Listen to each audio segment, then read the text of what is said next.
Bom, essa aí é a 58ª lição do estudo dos livros dos profetas menores.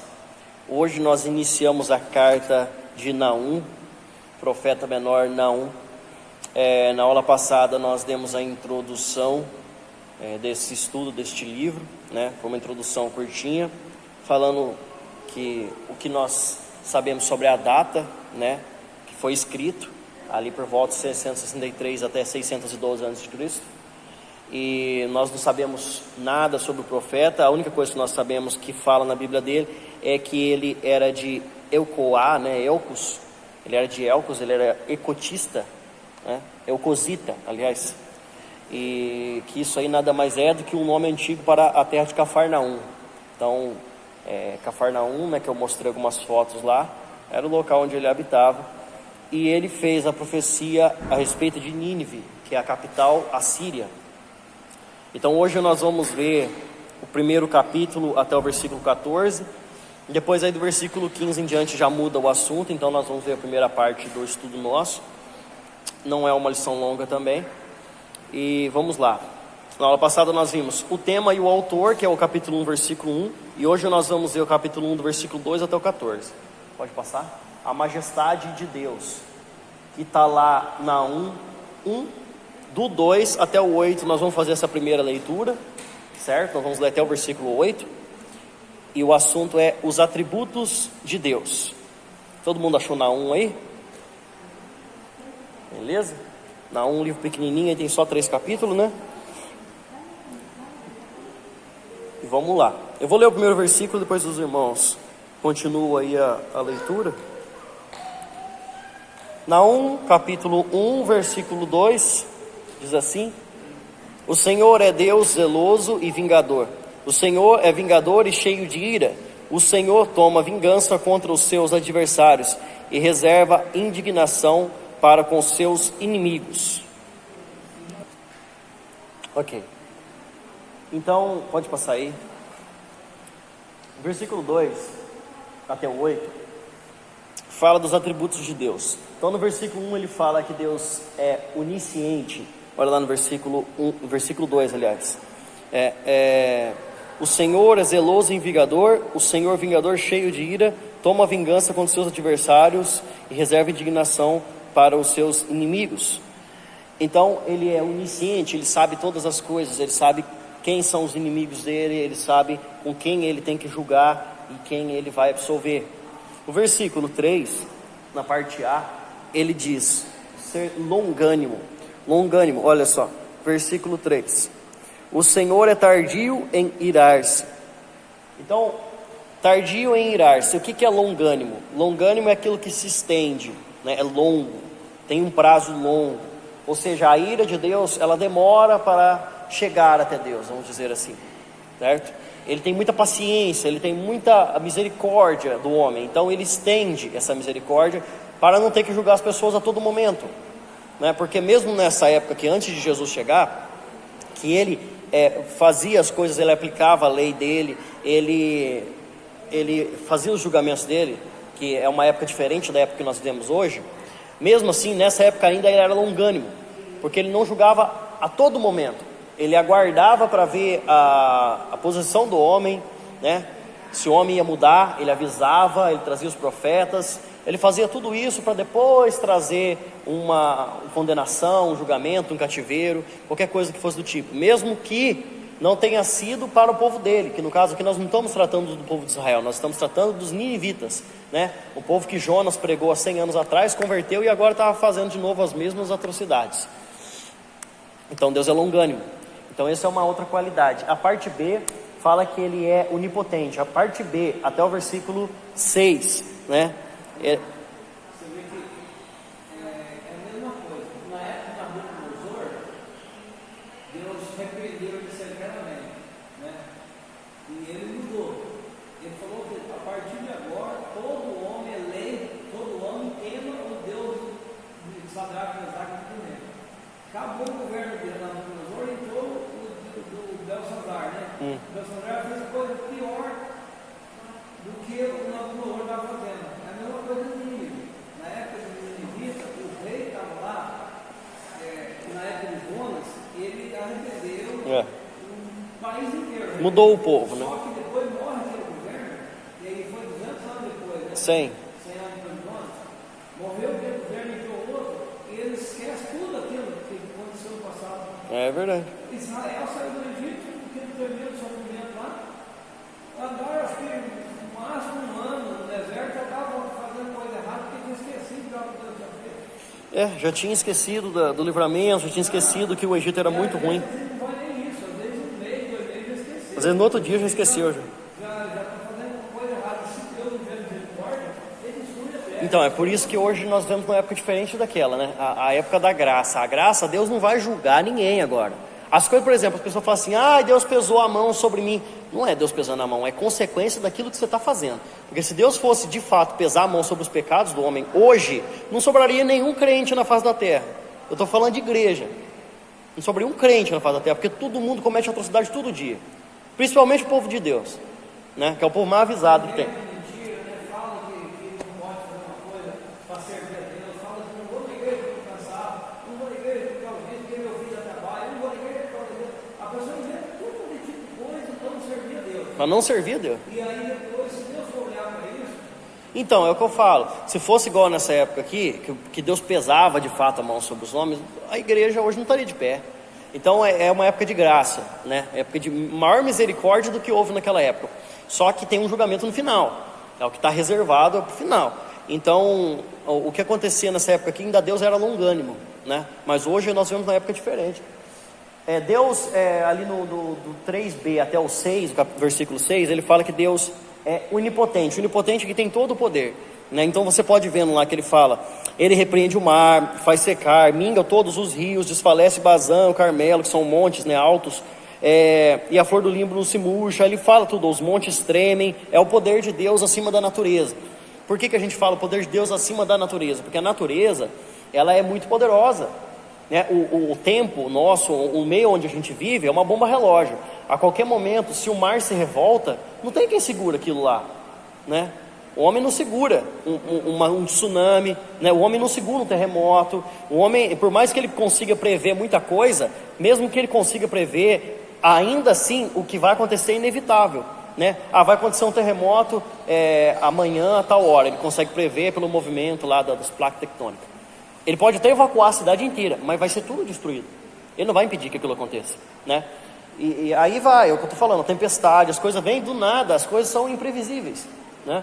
Então Deus está acima de tudo isso ainda. Ele fala, ele faz secar o mar, faz secar os rios, ele consegue, né, desfalece os montes, treme diante da sua presença. Quem pode suportar o poder da sua indignação? Então Deus é onipotente, ele fez todas as coisas e ele está acima de todas essas coisas. E no versículo 7 fala que Deus é bom. Versículo 7 no primeiro versículo, no comecinho aqui fala, o Senhor é bom, é fortaleza no dia da angústia e conhece os que nele se refugiam. Então, para os que nele se refugiam, Deus é bom. Deus é aquele que guarda, aquele que protege. Ele é uma fortaleza. A fortaleza é onde eles se escondem para poder se proteger do inimigo, né? É um lugar impenetrável. E o versículo 8 diz, ele é santo, mas com inundação transbordante acabará de uma vez com o lugar dessa cidade.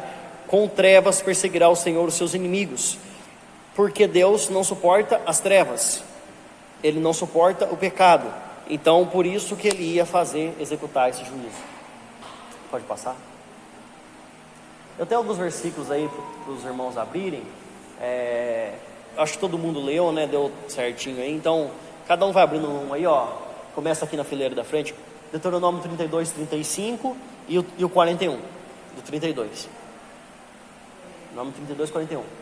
A Dorvir abre lá em Êxodo 34, versículo 6. Êxodo 34, 6. O 7. A senhora vai ler? Não? 6 e 7, é só isso mesmo. Não. 32, versículo 41. O zelo de Deus, do versículo 2 até o versículo 3. Deus é zeloso em velar por sua palavra e protege o seu povo do opressor. que aqui no versículo 2 diz: o Senhor é Deus zeloso e vingador.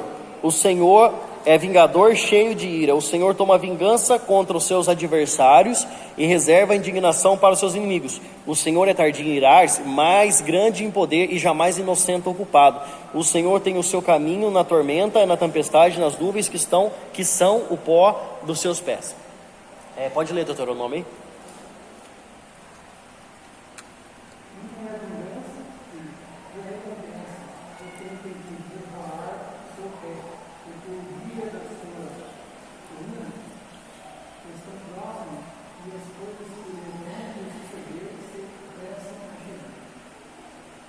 Pode ler o 41.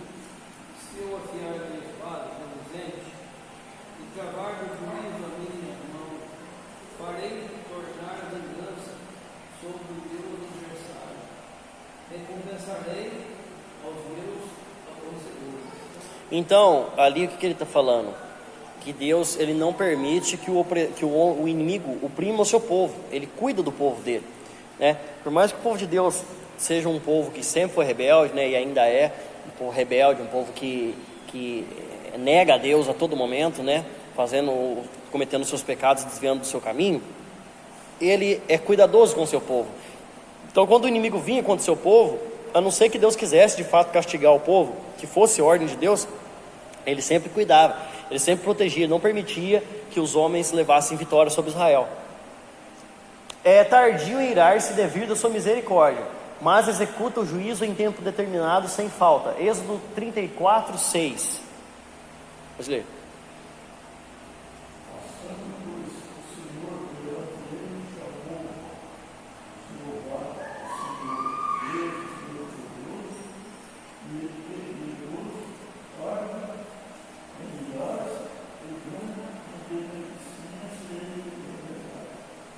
Pode ler o 7?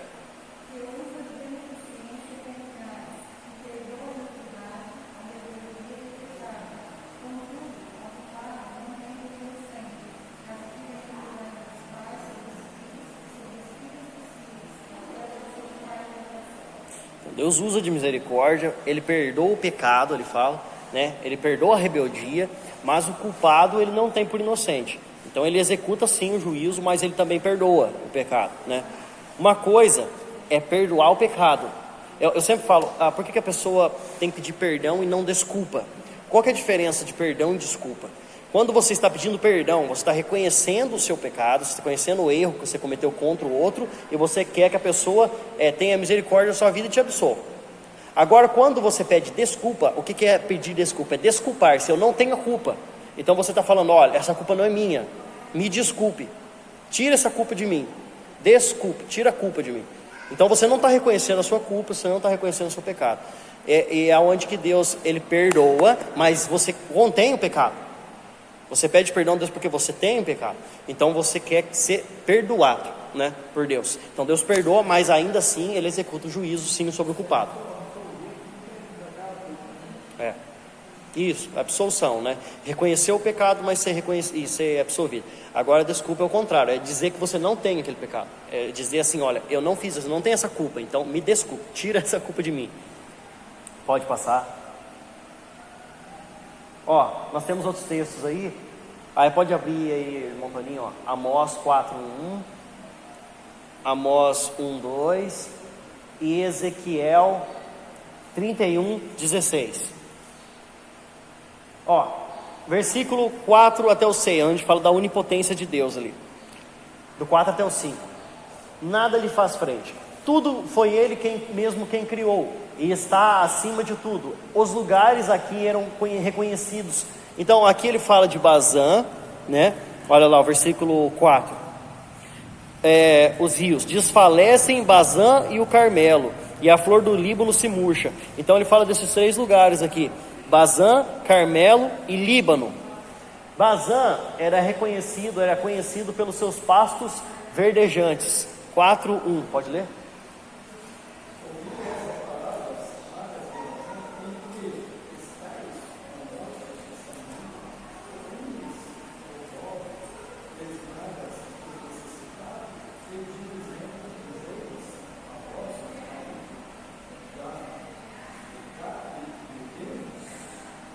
Esse é o Amós 4:1?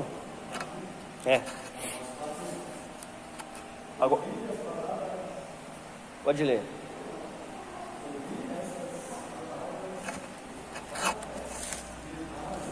Bazã. Bazã.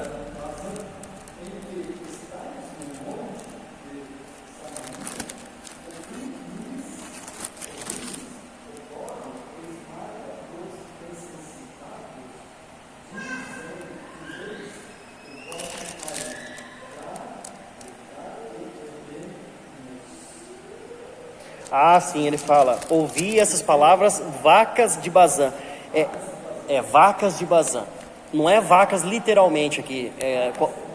Vacas de Bazã. O que ele quer dizer com vacas de Bazã? Que estais no monte de Samaria. Monte de Samaria, essas vacas de Bazã aqui eram as mulheres bem nutridas. Eram mulheres que se alimentavam muito bem, vamos dizer assim. Enquanto uns não tinham nada, as outras mulheres dos homens mais nobres tinham tudo. E eles oprimiam os pobres para poder tirar deles e alimentar a sua casa. Então, quando ele fala vacas aqui, ele não está falando de vacas, está falando de pessoas, né? Vacas no sentido de pessoas.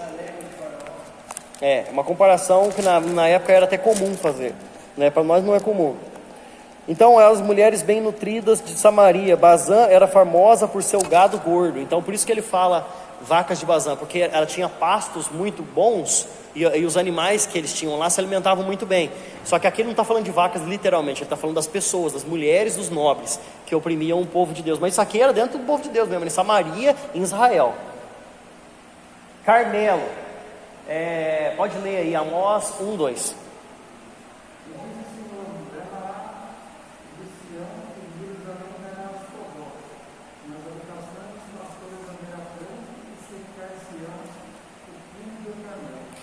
Secar-se-á o cume do Carmelo. Carmelo é um monte bem alto. Nós estivemos no Monte Carmelo lá. De lá você consegue ver o vale do Armagedon, né? O vale de Nabote, né?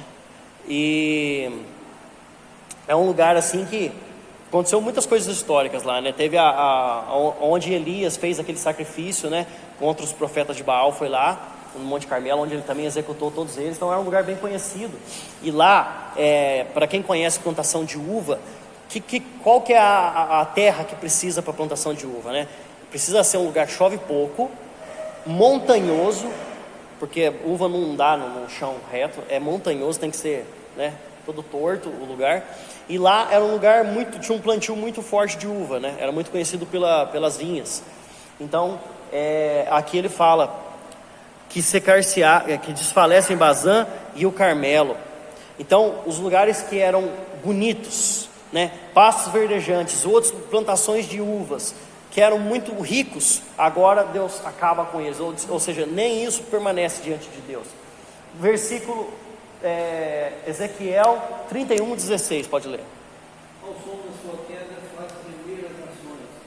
Quando fizer descer ao inferno, como que desfaleça a cova, e todas as árvores do Éden, a flor menor do Líbano, e todos os que bebem água se consolam na terra mais baixa. O Líbano, ele era muito conhecido pelas flores, pelas árvores seletas, coisas que não tinha em outros lugares, tinha lá no Líbano. O Líbano tinha uma árvore que nós conhecemos como cedro, né? E era muito difícil, porque para outros lados lá não tinha cedro em lugar nenhum, só tinha no Líbano. Então, muito do que foi feito lá na época de Davi, o templo que foi construído na época de Davi, ele foi feito com cedro do Líbano, né? A casa dele, e isso aí teve que ser arrastado desde lá do Líbano até Jerusalém para poder fazer as casas de Davi, né? O templo e as casas de verão dele. E foi tudo arrastado por cavalos, né? Por animais. E era uma coisa difícil daquela época, né? Era uma coisa que só tinha lá. Porque o Líbano é beira-mar, e Jerusalém é o lugar mais alto que tem. Uhum. E então era um lugar que tinha muita plantação bonita, coisa exclusiva daquele lugar, era seleto daquele lugar, né? Então, olha só, aquelas coisas todas bonitas ali que fala ali, diante de Deus não é nada. Ou seja, ele faz desfalecer, ele acaba, ele faz de novo. É o que está falando aqui, ele é onipotente, é dele. Ele faz o que ele quer. Pode passar? O versículo 6, aí tem esse texto lá de 2 Reis, 18:35. Abre lá, irmão Dorvilho. 2 Reis 18:35.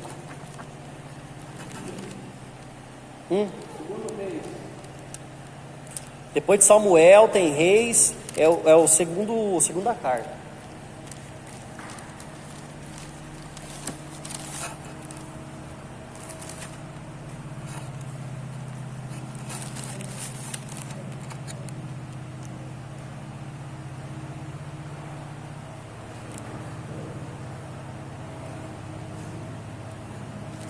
Ó, vamos lá.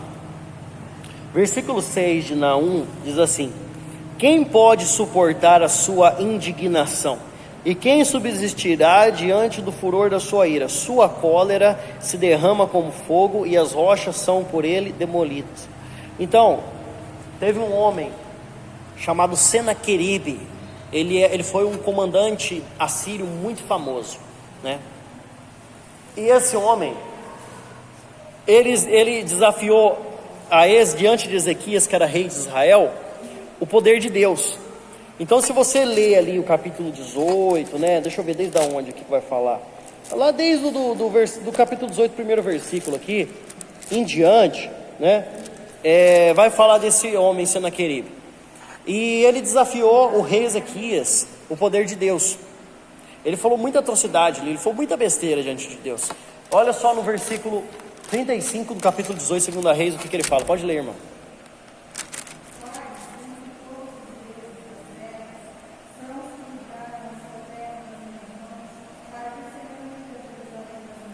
Olha o que ele falou. Olha, imagina a cena. Ele chega diante do rei Ezequias e ele fala assim: quais são os deuses desta terra ou desse seu país que pode livrar a sua terra, o seu povo da minha mão? Olha o que ele falou. Quais são os deuses? Porque eles tinham muitos deuses, né? Os outros povos todos não tinham um deus só, era um monte. Então, ele fala: quais são os deuses que pode livrar? Quem é o Senhor? Olha só, para que possa livrar Jerusalém das minhas mãos. Nessa época aqui, Senaqueribe tentou invadir Jerusalém, não conseguiu invadir. Ele não conseguiu invadir Jerusalém. Isso aqui foi em 701 anos antes de Cristo, né? Foi por volta, um pouquinho antes dessa época aqui, que Naum tinha profetizado isso aqui. Então isso aqui foi um desafio que ele fez, e por isso que Naum fala depois, porque isso aqui já tinha acontecido, certo? Porque isso que foi, Naum escreveu essa carta em 663, uns 40 anos depois. Então, ele falou isso aí. Aí ele citou o que aconteceu com o Senaqueribe ali, né?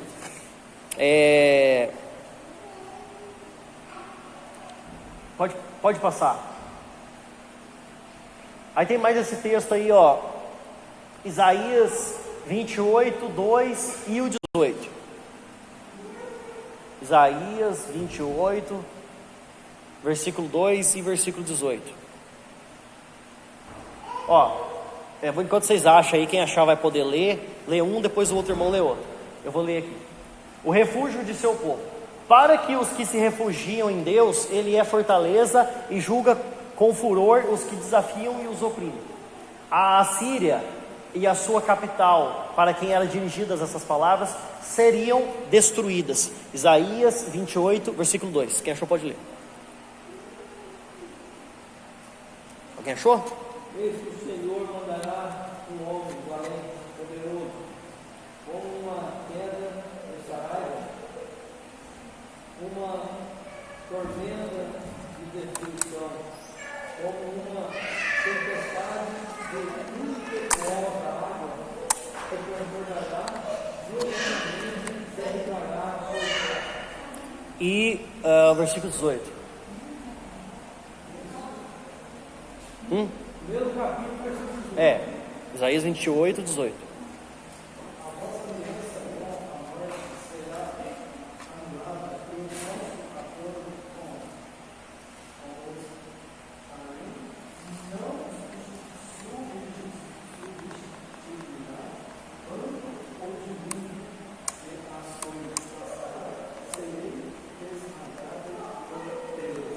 Você viu a comparação que ele fala aqui? Não é que foi inundada, não.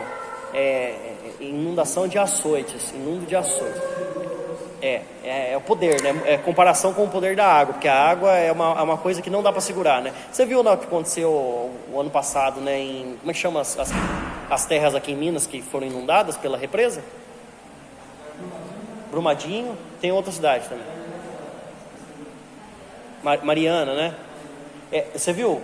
Era uma represa, é uma coisa que o homem fez e ele mesmo não conseguiu segurar. Então aqui ele faz uma comparação da água, né? Do poder da água, com a indignação do Senhor para destruir aquele lugar. E é a mesma coisa que Naum fala, ó, no versículo 8: mas com a inundação transbordante acabará de uma vez com o lugar dessa cidade, trevas perseguirá o Senhor os seus inimigos. Então, pode passar? Aí agora a gente entra na segunda parte final do estudo do capítulo 1, a ira de Deus, do versículo 9 até o 14. Eu vou ler o 9 aqui, e aí os irmãos continuam lendo aqui, até o versículo 14. Vamos lá. Que pensais vós contra o Senhor? Ele mesmo vos consumirá de todo, não se levantará por duas vezes a angústia. Certo, então aqui é a segunda parte, a ira de Deus. Vamos lá, versículo 9, pode passar? Do versículo 9 até o 10, o julgamento definitivo. Ele fala assim: que pensais vós contra o Senhor, falando para os assírios? Ele mesmo vos consumirá de todo, não se levantará por duas vezes a angústia. O que quer dizer isso? Não se levantará por duas vezes a angústia, porque era necessário levantar uma vez só. Deus ia de uma vez acabar com aquele povo, ou seja, ele não ia trazer um julgamento agora e um julgamento depois, ele ia fazer isso de uma vez. Então Naum estava profetizando contra a Síria, contra Nínive, uma profecia definitiva, que Deus ia vir, ia julgar aquele povo, ia acabar com aquele povo. Nínive ia ser destruída, ia ser acabada, ia ser exterminada. É o que ele fala aqui. Então não se levantará por duas vezes. O juízo contra Nínive seria tão completo que Deus não precisaria repeti-lo.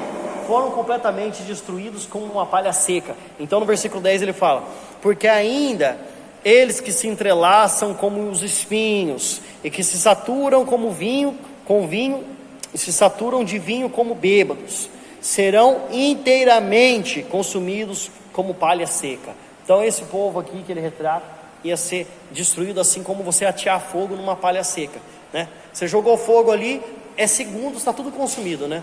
Porque ela é muito inflamável, ela não tem massa para ser queimada, ela é muito leve. Então botou fogo, a palha ela rapidinho incendeia e acaba o fogo, né?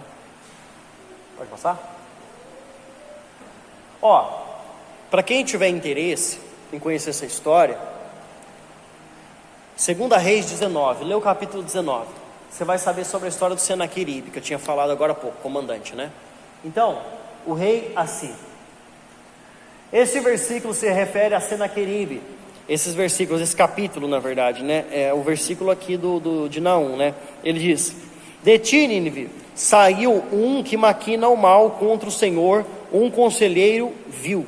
Então esse homem, Senaqueribe, ele desafiou Deus, ele desafiou o rei Ezequias, ele se achava muito poderoso, porque a Síria na época era o país que estava dominando tudo, né? Era a Alemanha na época do Hitler.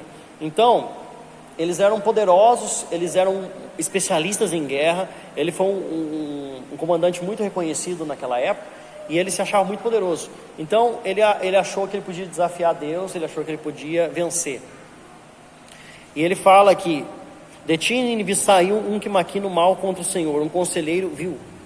Assim, por mais que numerosos que sejam, ainda assim serão exterminados e passarão. Eu te afligi, mas não te afligirei mais. Aqui ele repete o que ele falou no versículo 9. É uma vez: eu te afligi, não vou te afligir mais, porque eu não tenho mais terra para afligir, acabou, né?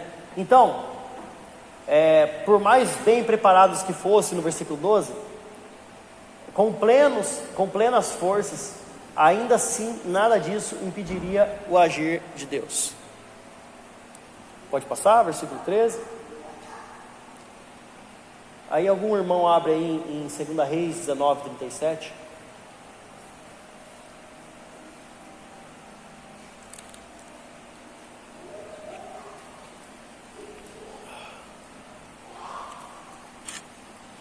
Ó, versículo 13 e 14, que é o final do estudo de agora, fala: um liberto e um condenado.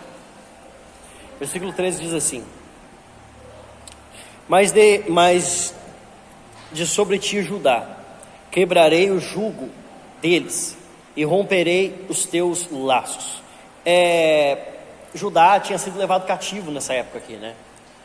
E Deus estava prometendo tirar o povo do cativeiro. Então ele fala: quebrarei o jugo deles e romperei os seus laços, naquilo que prende eles.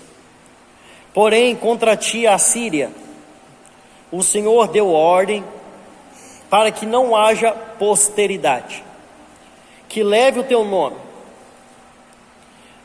Da casa dos teus deuses exterminarei as imagens de escultura e de fundição.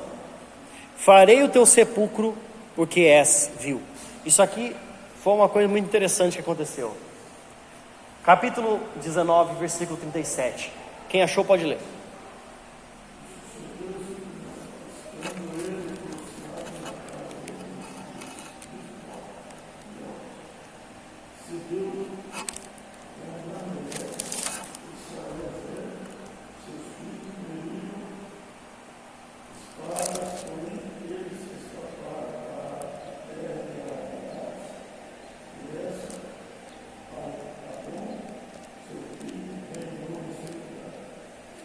Então, esse Senaqueribe, ele estava lá no templo, né? Retirou-se, pois, Senaqueribe, rei da Síria, e se foi, voltou e ficou em Nínive, certo? Versículo 36, versículo anterior ali. Olha só, e sucedeu que estando ele a adorar, em detalhe, ele era comandante, mas ele também era o rei, viu? Eu não sei se eu citei que ele era rei antes. Sucedeu que estando ele a orar na casa de Nisroque, esse aqui é o nome do Deus, seu Deus, Adrameleque e Cerezer, que eram os outros deuses, seus filhos, o feriram a espada e fugiram para a terra de Ararat. E a Esar Adom, seu filho, reinou em seu lugar. Então os próprios filhos queriam tomar o trono dele, foram lá e mataram o próprio pai. Um homem que se dirigia como tão poderoso naquela época, né, foi traído pela própria família. Então com certeza uma pessoa bem ruim, né? Ele estava lá adorando os deuses no templo, né? Por isso que aqui, a casa dos teus deuses, os ídolos de Senaqueribe testemunhariam sua morte. É por isso que ele fala no versículo 14 assim: porém contra ti, a Síria, o Senhor deu ordem para que não haja posteridade, leve teu nome. Na casa dos teus deuses exterminarei as imagens de escultura e de fundição, farei o teu sepulcro, porque tu és vil. Fala para Senaqueribe: você é um homem vil, você é um homem ruim, você vai ser morto dentro da casa dos seus deuses. Eles vão ser destruídos e eles vão assistir a sua morte. Lá dentro do templo vai ser o seu sepulcro. É o que ele fala aqui, né? O que Naum falou que tinha acontecido nessa época. Então, ele estava lá adorando para poder ir contra Jerusalém, e lá mesmo ele foi morto pelos próprios filhos dele. Olha só que coisa mais interessante, né? Alguém quer falar mais alguma coisa? Antes da gente encerrar? Então aí mostra como que quando Deus quer usar uma pessoa e a pessoa fala e acontece realmente, né? O que Naum Aconteceu. hoje não existe mais Nínive, Não. não existe mais essa cidade. Não. E aí Deus foi tão grande quando ele acabou a cidade. Aham. Eu estava conversando com vocês, você está vendo domingo com a luz, a cidade de Cafarnaum, nós fomos lá. Ai de ti, Cafarnaum, ai de ti, Corazim, Jesus falou, ficará no deserto, sem habitação. Vai lá, vocês tem uma pessoa morando. Nem Israel vai pequenininho, a erva está cheia de gente nesse lugar. No Brasil, que é tão grande, dá uns 10, dá uns 20 Israel ou mais, até mais. Tem gente espalhada no Brasil inteiro. Lá é uma cidade na beira do mar, pode ver, beira-mar, lugar bonito. E é desabitado, Todo deserto, não tem nenhum morador. porque Jesus falou que ele seria desabitado. Jesus falou assim: ai de ti, que serve os profetas, faz isso, que não trabalha para Deus, faz isso errado. Ele falou assim: ai de ti, ficará o deserto sem habitação. Está tudo desmonumento, tudo quebrado, né? E era um lugar bonito, era na montanhoso, né? Ali depois, longe, ali um pouco para frente, aí tem um restaurante que nós comemos lá, né? Aí ainda é Cafarnaum, mas não é nem do povo de Israel. É árabe. É árabe que fez o restaurante. Foi desabitado. Não tem ninguém morando em Brasil. Bom, a próxima aula nós vamos estudar o capítulo 2 inteiro. E vai dar para fazer o 3 até o 7. Então, ó, próxima aula 1, 15. Aí nós vamos passar pelo 2 e vamos terminar no 3, versículo 7. Aí na próxima aula nós fazemos isso aí. E na outra aula acho que já dá para encerrar a carta. Ainda tem